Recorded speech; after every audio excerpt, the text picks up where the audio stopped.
Dočekajmo našeg Marina Čilića. Osvajač ovogodišnjeg US Opena donosi pobjednički trofej u Hercegovinu i Međugorje. Program dočeka započinje u utorak 16. rujna u 16 sati ispred crkve Svetog Jakova u Međugorju. U 17 sati Marin će se pridružiti župnoj zajednici u molitvi krunice, a potom od 18 sati i na svetoj misi.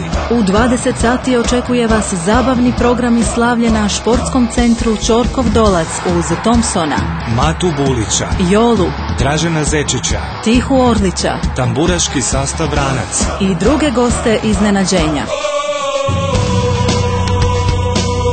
Srcem za našeg pobjednika.